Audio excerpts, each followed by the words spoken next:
Hi everybody, my name is Olli Rundgren. I'm the CEO and co-founder of Psyon Games.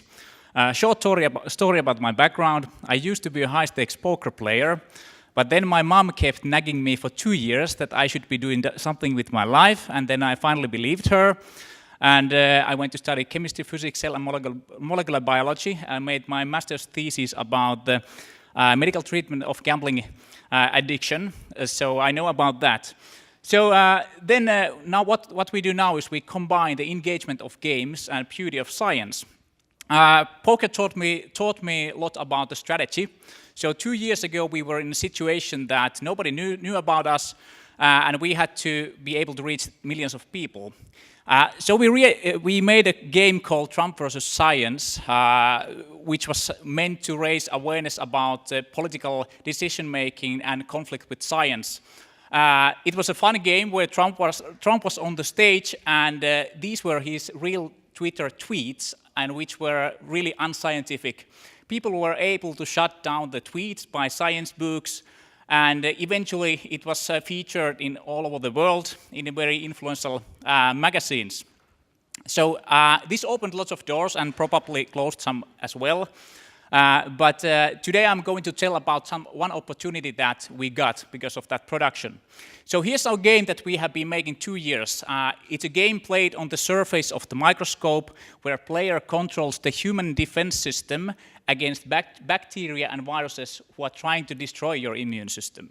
By playing the game, you can learn how your immune system is working and, for example, learn how vaccines work. So this is the way I see at the moment how the game industry is on the left side. So hundreds of games are released every day. It's extremely competitive area, and partially education industry is also the same. So we spotted the opportunity, which is extremely big industry, but with really small competition. So basically, we understood that alternative facts and claims hurt businesses around the world. And there are a lot of companies who are willing to pay money if we can deliver their message more efficiently to their target group by science entertainment games. So basically in pharma, we understood two big opportunities. One was related on vaccines, basically awareness, and second one's pediatric clinical trials, awareness and engagement. Two really massive problems. First, let's take a look at the World Health Organization statement about the vaccines. Misinformation about vaccines is the threat to immunization programs all around the world. You can see on the left the situation related diseases like measles, mumps, polio, and so on. And you can see the situation in 2017. It has radically changed, and it's extremely worrying, and they want to do something for this. At the same time, you can see that the vaccine market is 60 billion by 2020. Pharma uses more in sales and marketing than actually product development.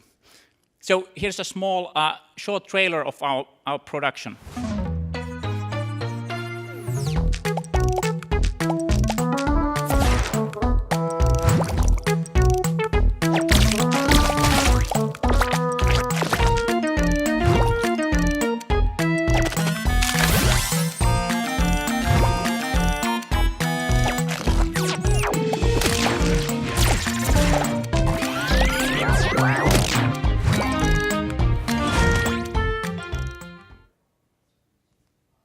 So, one comic about how vaccines work and how we explain it in the games.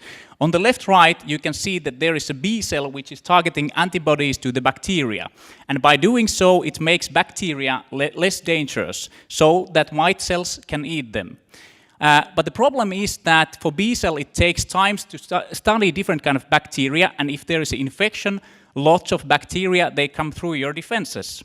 But what vaccines do, they help B cell to learn in advance so that it can target antibodies faster and white cells can eat them easily. So when players understand the mechanics, they understand how vaccines work, and they are more likely to be pro-vaccine. Okay, so we were featured by World Health Organization at the end of the last year. They raised up 3 different campaigns. We were one of those.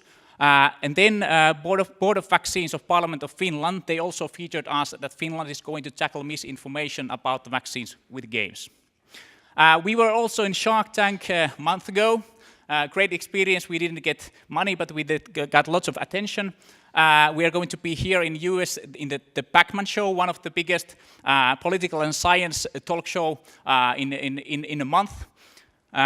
We are piloting in Finland with GlaxoSmithKline, which is the world's biggest vaccine manufacturer. And we are preparing different kind of creative campaigns around the game.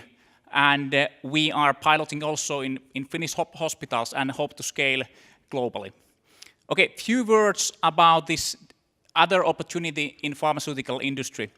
Pediatric clinical trials. The problem is awareness, patient education, engagement, and experience. 1 month ago, I was in South by Southwest Connect to End Cancer event, which was hosted by MD Anderson. And this is one of the most emotional story by Tabu from Black Eyed Peas. He had testicle cancer, and he said that when he went to the cancer clinics and saw all those like small kids there sitting, the most like disturbing thing was that they had no idea what was happening there. They didn't know the abstract concept of different kind of a cancer, and they really tried to explain them. But how can you explain for young kids that kind of a difficult concept? So that's one of the biggest opportunity that now they are looking that our game could actually explain how cancer is actually developed, how you can treat that, and improve the clinical trials. And at the same time, you can see that billions are used in clinical trials, and cost per patient are extremely big. So if you can make that process a little bit better, it's going to be a great thing. Okay, thank you, everybody.